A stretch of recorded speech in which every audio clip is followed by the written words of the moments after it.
Bum bum bum bum bum bum bum bum bum bum bum bum bum bum. Hey everybody.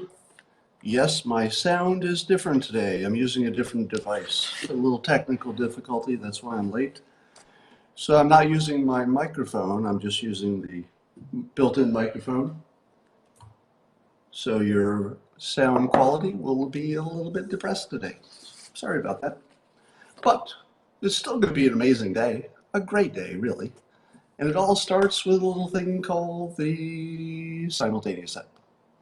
And it's coming at you now. All you need is a cup or a mug or a glass, a stein, a chalice, a tankard, a thermos, a flask, a canteen, a grail, a goblet or vessel of any kind. Fill it with your favorite liquid. I like coffee. And then join me for the unparalleled pleasure of this simultaneous sip. Go!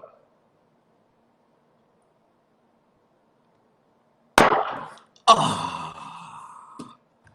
Sublime. Okay. Sorry I worried you. My iPad was out of juice and I didn't realize it until it was 7. And it was time to go. Or 10 a.m. for you East Coast people. All right, let's talk about some things in the news. So you're all aware, I think most of you are aware, I'm doing a week of I've got a guest cartoonist for a week for Dilbert, Jake Tapper of CNN, who drew Dilbert all this week. We're going to put together his original art, so we'll both sign it, frame it, and we will auction those off for a very, very worthy cause, Homes for Our Troops. And you can see my pinned tweet to see how to bid on the auction, and I hope that some of you do. It's for what the Homes for Our Troops do is they provide and they help facilitate housing for the most seriously wounded vets, so the people who have physical issues that make housing a little more extra difficult. So it's probably one of the most worthy types of charities you'll ever see. Now, I would also like to announce that after this, I'm gonna complete this week. We'll work through the charity, and I hope we raise as much money as possible. But I've decided to discontinue any kind of public charity in the future because it became obvious that it's just toxic. In my case, now your experience might differ.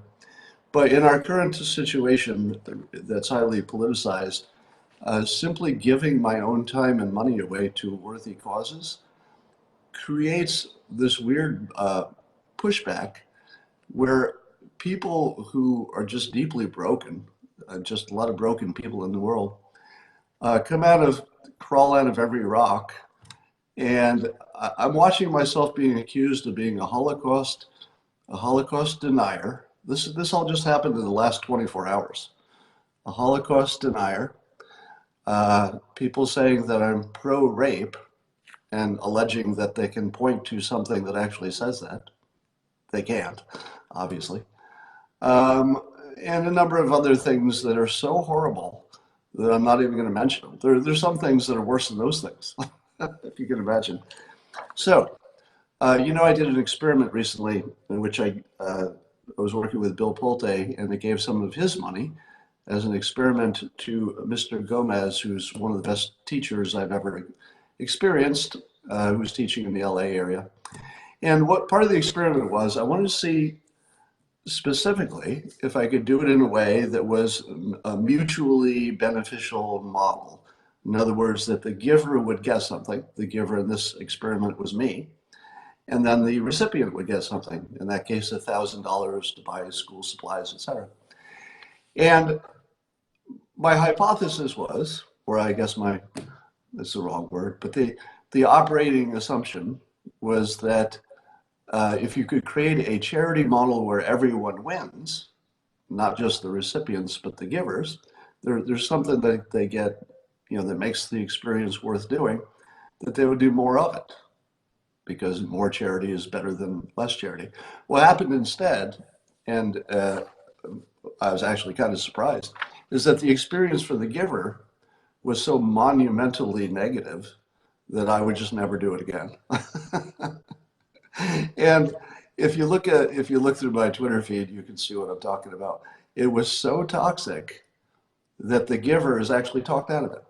So I know there are people who are going to say, "Don't let the trolls win," but you have to also be smart, right? But charity doesn't work if the giver is if the giver is crucified. That's not a model that you want to promote. So I'm going to take myself out of the game. The trolls have won. Uh, when I was working with Bill Pulte, they were pretty sure that I was part of a grifter data mining scam. And now almost every time that I do anything online, some troll comes in and says, well, don't buy his book because he's a charity grifter. And now that will just like follow me forever as if it's some kind of fact. None of that happened, right? There was no data mining. There were no tricks. It was literally just Bill Pulte, who is a friend. We've talked countless times. We were even messaging this morning. I think Bill's on the Periscope right now. I can tell you with complete certainty that he's just doing it for good reasons. Like he's trying to make the world a better place. He's reached that point in his life where he got everything he needed. Like literally, his life is kind of complete. It's pretty good. He's just trying to help other people. Now, anyway, the toxicity of that was amazing. Now, in my case, the toxicity is sort of multiplied because we're in a scalp gathering mode. As we approach 2020, everything is about scalps. So you'll see all of you're seeing it on both sides. You're seeing, reporters and Democrats and stuff being singled out for destruction. So people are, both sides on the political spectrum are trying to get as many scalps as they can. And even charity is fair game, apparently. I can literally be giving away my time and money to a worthy cause, and it turns into the worst experience you'll ever have. I've never had less faith in humanity than I do right now. I swear to God, I woke up this morning thinking, well, what if climate change does kill us all? Maybe we had it coming. All right, that's a little bit of an exaggeration. Anyway, so I'm going to be fully participating in the auction. So I'm not discontinuing any of that. That's something that's going to be taken to completion. So if you'd like to bid on any of that art, I'm getting it framed right now. That I'll have Jake sign it and I'll sign it. And it's going to look pretty cool. You'd like it on your wall. So nice little keepsake. But charity didn't work in my case. So I'm going to retire from it. Public charity, obviously, I'll still try to be as much a positive force as I can, and anything I give will be private because the world is just a worse place than I ever imagined. The people in the world are just worse than I ever imagined. Let me give you a specific example.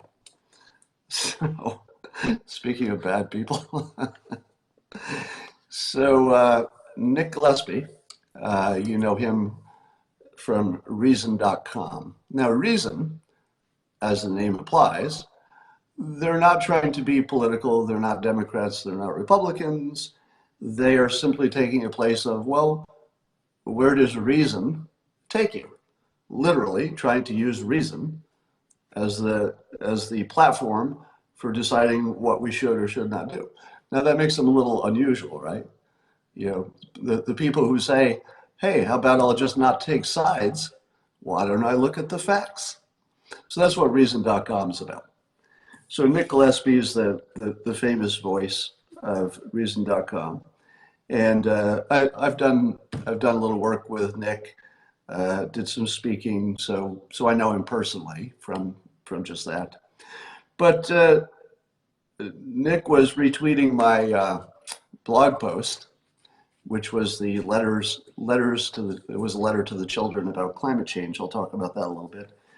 So here I write this blog post, which is literally intended to do nothing but make children feel better. Right?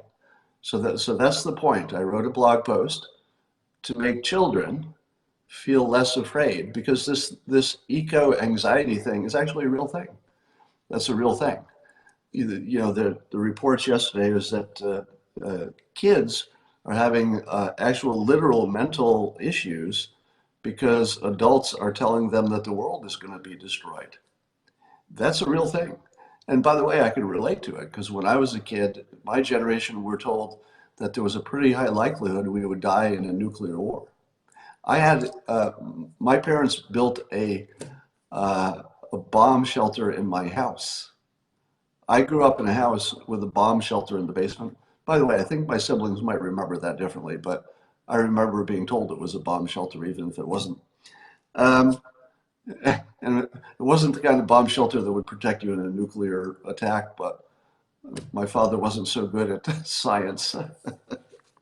So anyway, so I can relate to it. So I write this blog post whose only intention is to inform children that there's a lot going on that is likely to remediate the problem, and it's probably not as big as they think it is, and that humans are pretty good at solving these things, and we're well on the way with nuclear, with uh, technology that can scrub it into the air. It's too expensive, but we could get it done if we needed to, etc. So nothing but trying to make the world a better place, trying to help some kids. That's it. That's the whole thing. All right. So Nick Gillespie tweets this, and true to his, let's say, the reason.com philosophy, if you will, he prefaces it by telling his audience that I'm not a political partisan. Now, he miscategorized me a bit, which is worth noting. So he said that I'm pro-choice, which is not exactly correct. What I am is pro me staying out of the whole conversation about abortion, because I don't think I had anything as a man. And whatever women decide, I'm going to go along with that. So it's not that I'm pro-choice, it's more that I'm pro-democracy, and my own value, personally, is not additive to that conversation. It's subtractive. So to be additive, I would like to boost the signal of whatever women as a majority want, whichever way it goes. So just correcting the record on that. He also called me an atheist, which I used to be, but with simulation theory being so promising, I would have to say I'm back into the category of, I don't know, whatever that is. Whatever it is, if you think the simulation hypothesis is the strongest one. But that said, Tom Arnold, who weighs in about me. I'm just minding my own business. I wake up in the morning and Tom Arnold is on me. Like, what the hell? How does Tom Arnold even know who I am? And so he responds to Nick Gillespie's tweet. And remember, Nick Gillespie's tweet is saying, you know, he's sort of a non-typical political voice. So, you know, basically telling his readers not to make an assumption about what side I'm on and just read the piece. Tom Arnold unhelpfully adds this comment to Nick Gillespie's tweet. He says, quote, "He's a Trump guy, dude. He's a Trump guy," talking about me. Now, how do you interpret that? He's a Trump guy. Doesn't that sort of mean I should be discounted? Now, what does it mean to be a Trump guy? I definitely support the president. But guess what, Tom Arnold? I also supported all the other presidents. Democrats. Once somebody is president, I pretty much always support them. And I don't think that's going to change with the next president. When we get another president, whoever that is, whatever party they are, should that president say, "Hey, Scott, can you help us out?" I'm not going to say no. I mean, it depends what it is, obviously. But, you know, I'm always supportive of the president. Once our great country votes for somebody and puts them in place, and if they're not, you know, if they're not breaking the law in any way that I care about, I'm not talking about trivial things, but if they're not doing anything egregious and they're doing the people's work and the economy is humming along, I'm going to be pretty supportive. It doesn't matter what party you're in. All right, that said, um, I replied to Tom Arnold, who said about me, he's a Trump guy, dude. He's a Trump guy, trying to dismiss my opinions with that. And I tweeted back at him and I said, here's a good example of everything wrong with the world in one person. And that really is everything that's wrong with the world in one person. Tom Arnold managed to synthesize everything bad about human beings in one tweet about me. And what specifically I mean is that he only favored the team element of it. If all that mattered was who I was associated with, I don't want to live in that world. Do you? Do you want to live in the world where you are limited by somebody you've said is doing a good job? Like, should that limit your voice, your credibility, your anything? Tom Arnold is an example of everything that's wrong with the world. Because imagine the world differently if there were no Tom Arnold type people being terrible all the time. I would have definitely listened to Tom Arnold's argument about anything. In fact, if he had a point about a topic, I would invite him on the show. I mean, I would have him on a guest. And I think I would give him time to talk and fully express his opinion. I'm all good with different opinions. I'm all good with me being wrong and somebody showing it in public. And then I say, whoa, good job. Showed me wrong. Let me change my mind right here in public. I'm pretty flexible about ideas and being productive, even if they're not exactly the way I would have gone. But as soon as you try to condense all the complication in the world into, he's a Trump dude, no, he's a Trump guy, like that should define me. That should limit what I can and cannot do per Tom Arnold. So when I said, here's a good example of everything wrong with the world in one person, uh, Tom Arnold then tweeted back, and I quote, ha ha ha ha ha ha ha ha ha ha ha ha. Nice try, boys. Hashtag be best. I don't know exactly what that meant, but I apparently decided to bow out of that conversation. Um, let's talk about something else. On CNN, Stephen Collinson, who's one of their opinion people, a big anti-Trumper, he wrote this as part of a larger piece, quote, the storm over Trump's self-admitted call for Ukraine's president to investigate his potential 2020 election foe Joe Biden may turn out to be his most perilous political scandal. This might be his most perilous political scandal. To which I say, if that were my most perilous political scandal, I'd be pretty happy about that. That's it. The most perilous political scandal is a phone call he made in front of lots of witnesses doing the job of the president, breaking no rules, breaking no laws, completely within his job description, and protecting American elections, which is, part of his job description. If that turns out to be his most perilous political scandal, that would be pretty good. Pretty good, let me say. All right. So I referred earlier to my blog post I wrote on. So I wrote a blog post. You can see it in my Twitter feed somewhere near the top.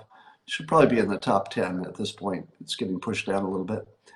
But it looks like it's going semi-viral, which is good.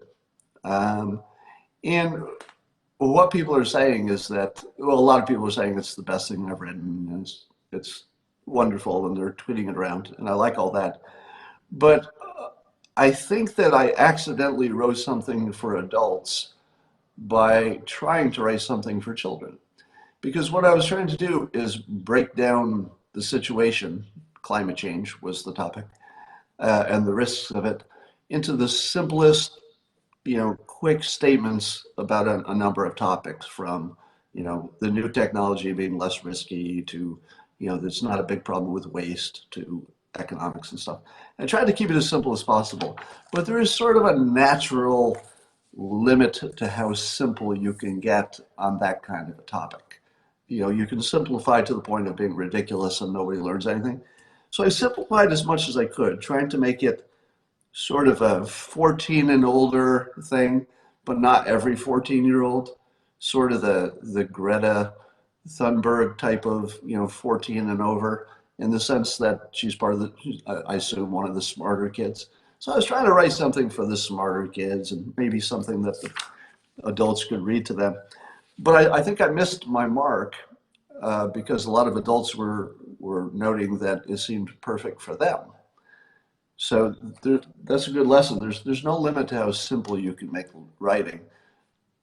Well, there is a limit. I mean, you could simplify it to the point where it's just inaccurate, but just simpler is better. It's just there just is no way around that when it comes to writing. If you can simplify it without losing its point, do it. Now, you may know that I have largely avoided tweeting and talking about 16-year-old Greta Thunberg, who's now world famous as a climate change advocate. Now, partly because she's a kid, and I'm an adult, and I just don't feel comfortable talking about a kid, especially in this context, because I wouldn't be able to criticize her in the normal way you would criticize an adult, and therefore it's just not productive to bring her into the conversation. Secondly, I didn't realize until just this morning that she has talked publicly about her Aspergers, and has noted that she considers it sort of a superpower, because one of the aspects of that is it allows you to dig more deeply into a topic, which she's done. Now, I probably have more experience with non-neurotypical folks, Asperger's being the more common name for that, than most people. Probably a solid 20% of my fan base is on the spectrum somewhere. When I go to do events, I am surrounded by non-neurotypical people, and I love them. I absolutely love the Aspergers, the non-neurotypical people. Trust me when I say that. It's a community which I have special affection for, because they have many delightful qualities which you cannot overlook. One is that they have a hard time telling a lie. If you're on the spectrum, if you're like Greta, you have Asperger's, you're non-neurotypical. I think I prefer that. I like the neurotypical for, the common folks, people like me, and I like non-neurotypical for that community. I just like that term better. But they do have some superpowers. So when she talks about that, that's not even an exaggeration. Compared to us, her ability to dig deep and concentrate is probably pretty awesome. Likewise, they have a quality which they tend to be brutally honest, just brutally honest.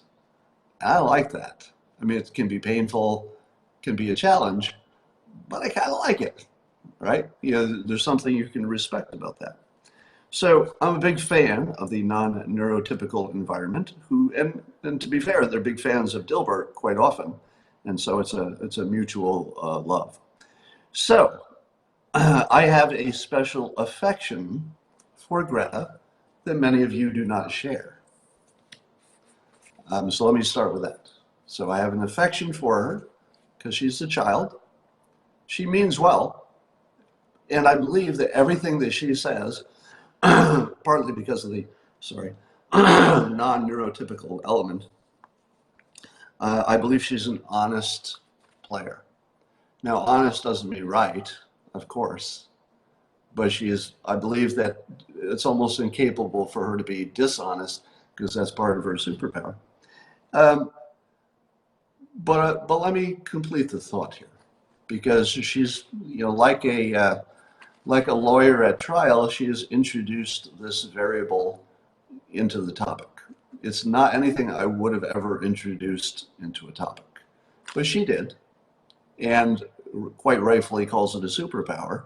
So as long as we keep our heads on straight, I think we can talk honestly about this, because she does, and I think that's fair. She would probably appreciate it. But here's the thing that has to be said. Greta is not a scientist. She is a person who has done a lot of reading, and she has developed a point of view that is not so much based on the science she's done, because she hasn't done science, but rather her ability to trust some people over others. And one of the elements of being non-neurotypical is a little extra difficulty reading people. That's almost, it's very much part of the definition of what it's like to be non-neurotypical. Because the neurotypicals can look at other neurotypicals and say, well, you're probably thinking and acting the way I would. So that gives you a little insight.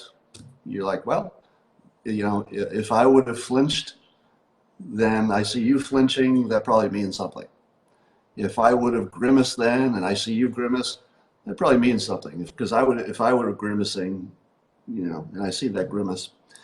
So and it has to be said, it just has to be said, because it's now introduced into evidence. This is nothing I would have talked about, except that it's already introduced into our conversation. But there are two things you don't want to rely on when you're trying to tell who's telling the truth and who's credible on climate change. Number one would be a child, right? We were all children. We can all compare how much we knew when we were 16 to how much we know now. It's not the same, is it? 16-year-olds have partially developed brains, all of them. I'm not talking about Greta, I'm talking about all children. Scientifically, conclusively, they have undeveloped brains. So the first thing you should not pay attention to is someone whose science has conclusively, there's no question about this, there's nobody on the other side of what I'm going to say, their brains are partially developed.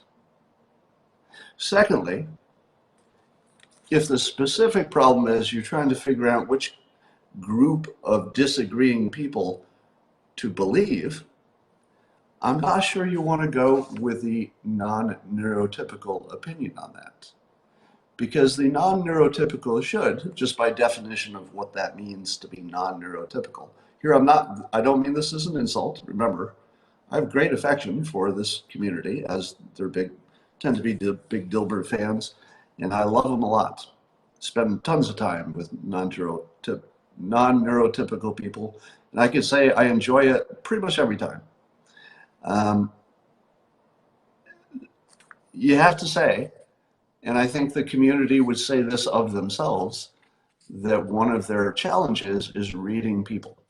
So they can't tell when you're lying as well as they would like to.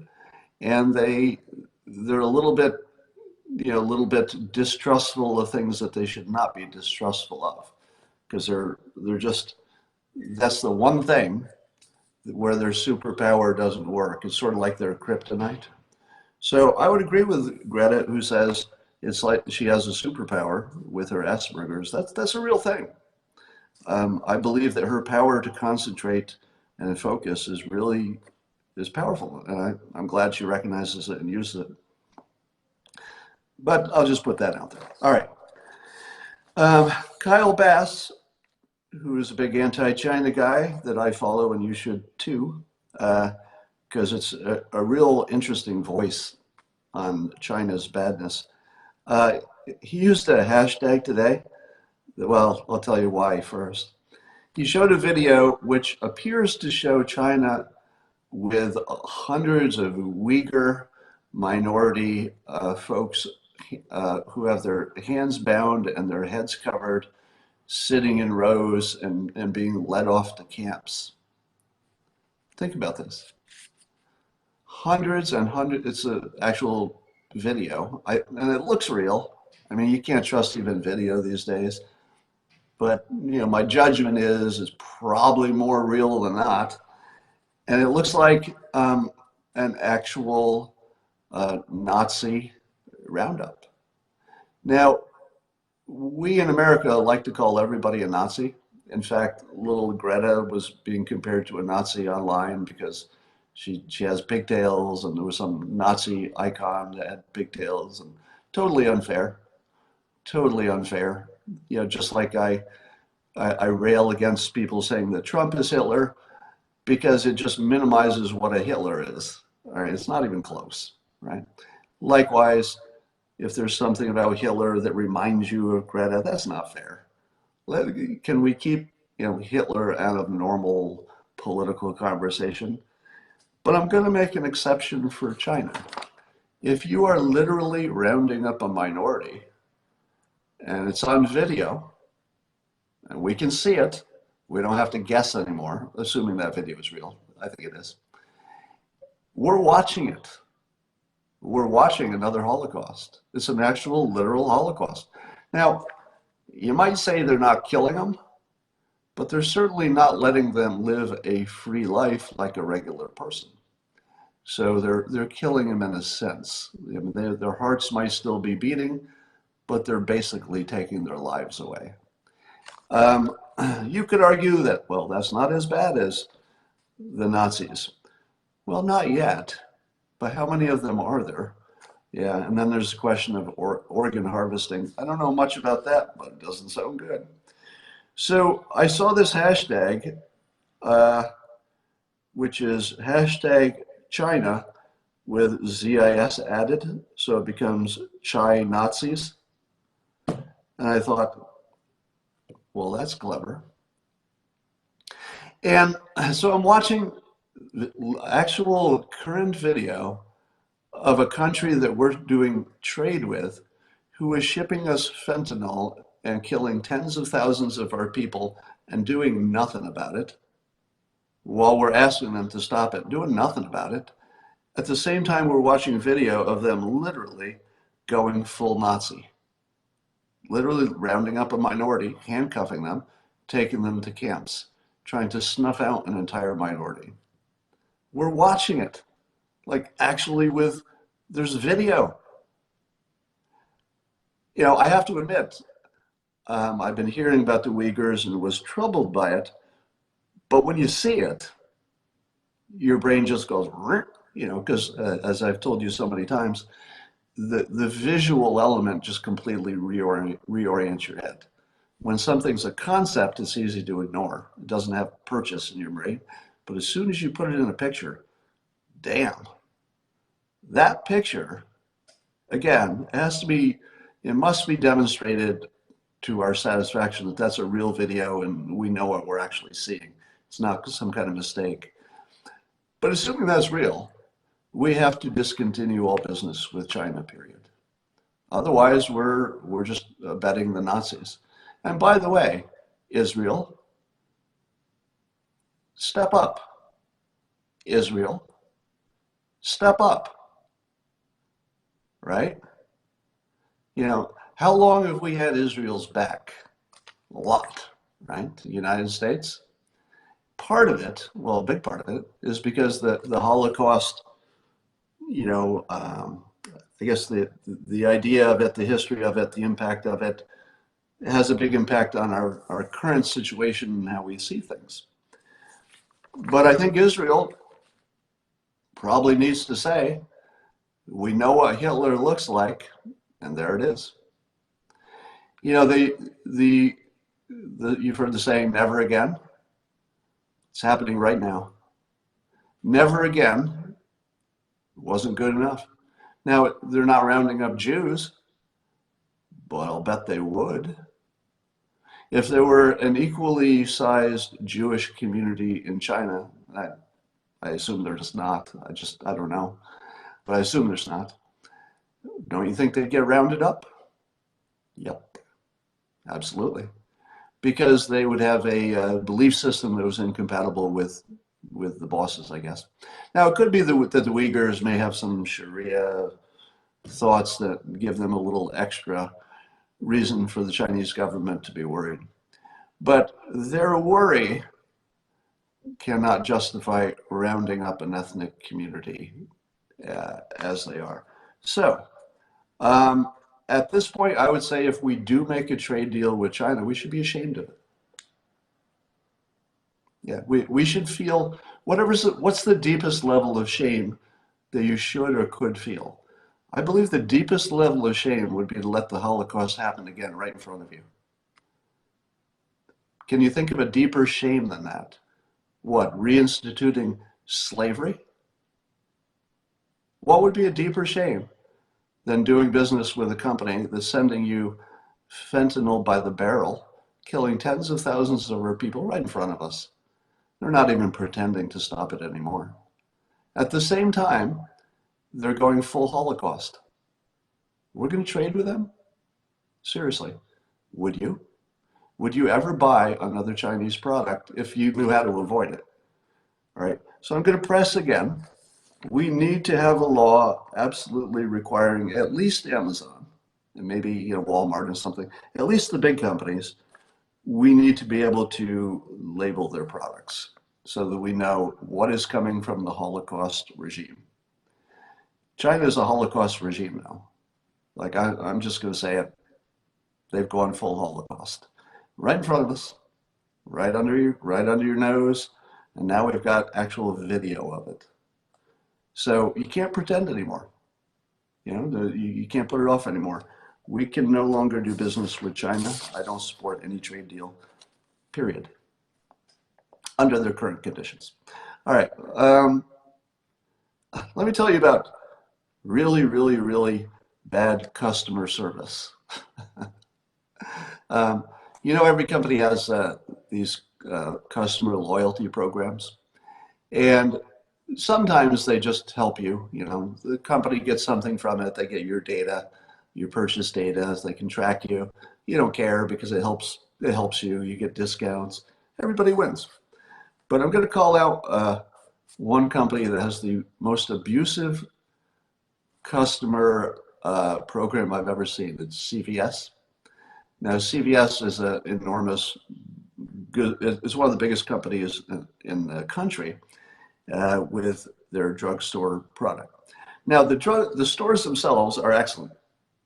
The employees seem good. So I'd say good product, good store.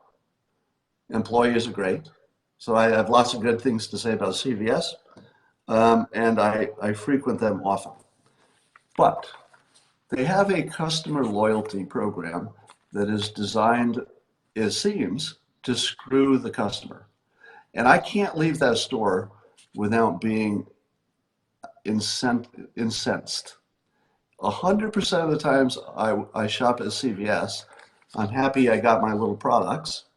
And by the time I'm walking out the door, I'm fuming with hatred of them because of their customer loyalty program.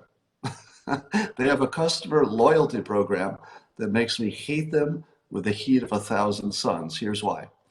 I've been going in there for years, and when I pay, they'll give me a receipt, and this is not an exaggeration, that's 6 feet long, meaning that I could hold it, way above my head, and it would reach the floor. There is enough text on it with potential discounts if you buy this, $2 off, etc., that you don't want to throw it away because it actually has monetary value. But there isn't really anywhere you can store it, and you don't want to spend time looking through it. Okay, here's the one, and clipping it out, which I tried to do for a week just as an experiment. I tried to see if I could comply with their customer service method and get a good result. So Christine and I would go through them, and we'd find the little one that's like the $2 off. Now, I know what you're saying. I don't need $2 off, right? That's not the point. The point is how it makes me feel as a customer. Now, they've given me this little piece of paper that if I cut it off, now I have to go home and do work, right? I'm using scissors, and I'm cutting it off. Now I have to store it.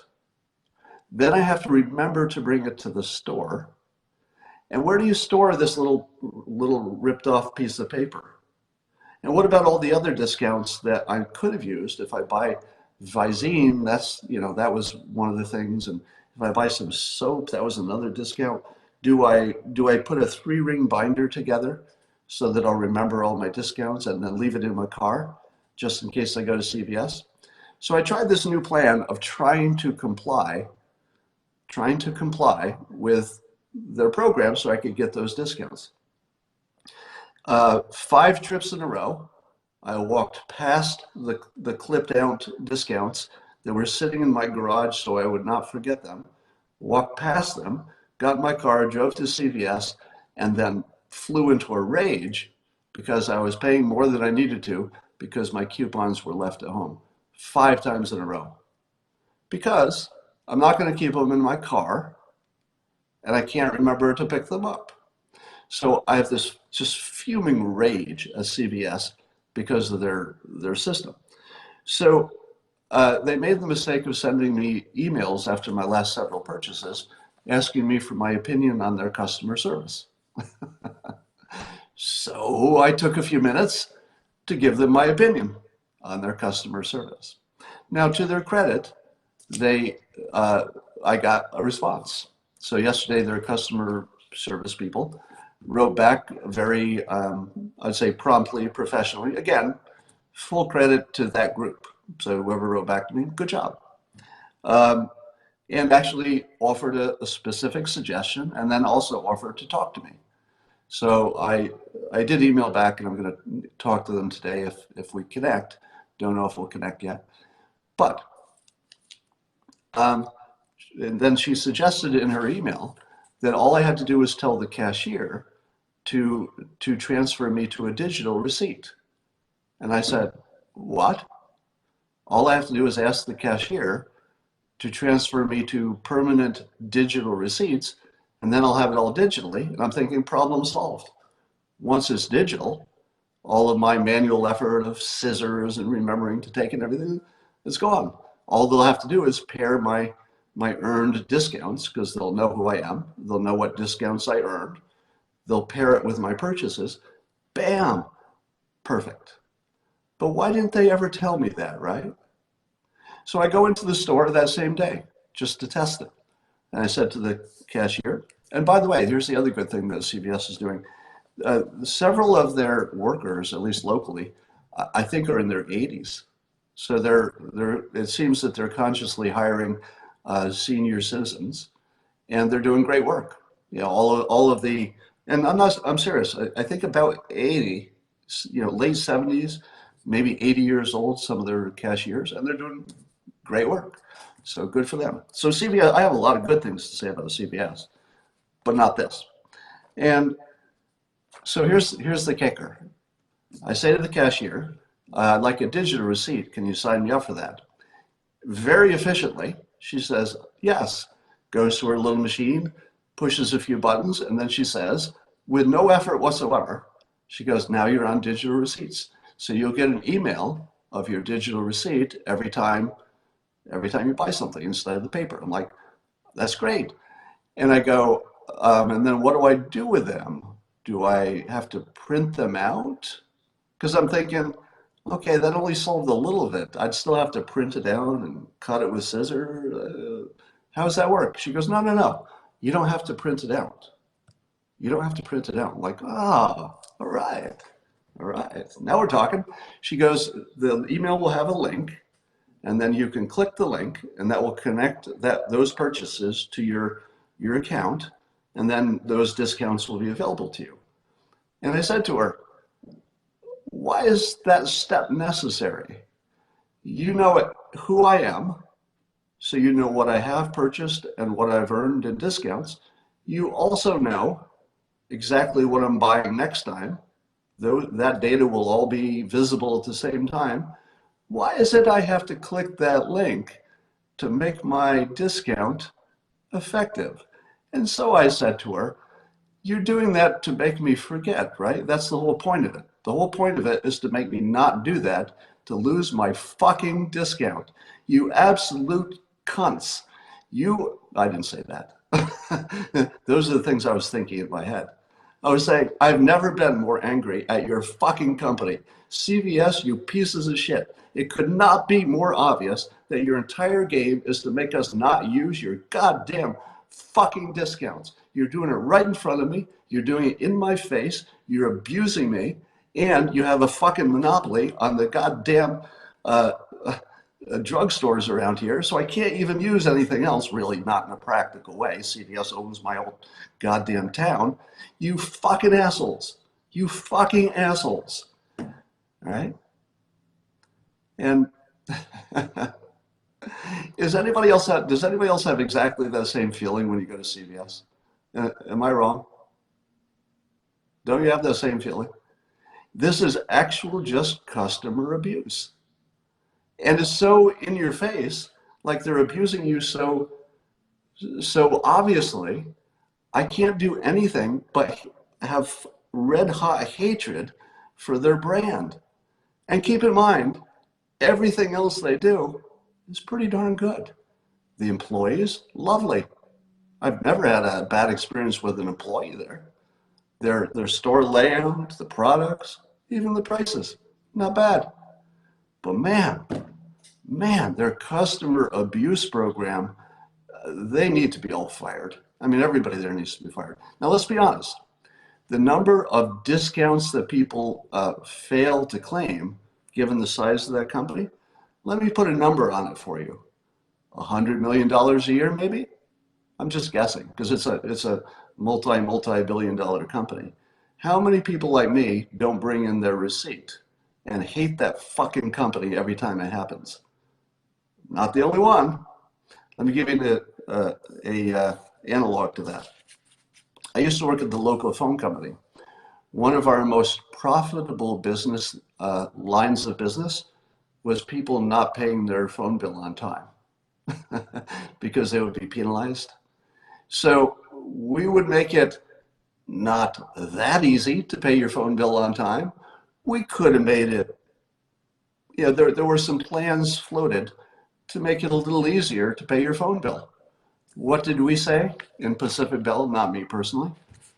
Well, we don't want to make it that easy to pay your phone bill on time because we make $100 million a year on late fees. And then they still pay their phone bill because you have to pay your phone bill. You don't want to lose your phone. Eventually, you're going to pay it. So I do know from the inside that companies do sit there and say, well, we don't want to make it that easy for the customer. Let me give you another one. Apple. I told you how happy I was with Apple's packaging. Great customer experience on unwrapping my iPhone. But they don't do everything right. Have you ever tried to cancel a subscription to an app on your iPhone? Now, most of you say, yeah, I have. I just go in there and I go into my settings and I hit my profile and then I look up subscriptions and I look for the one and I cancel it. No problem. How many people do you think know how to go in and cancel an app subscription? I had to Google it. I didn't know how. And I've had apps that have auto-renewed time after time because I was just sort of too busy to figure out how to cancel a subscription. I didn't think it was hard, and it wasn't hard.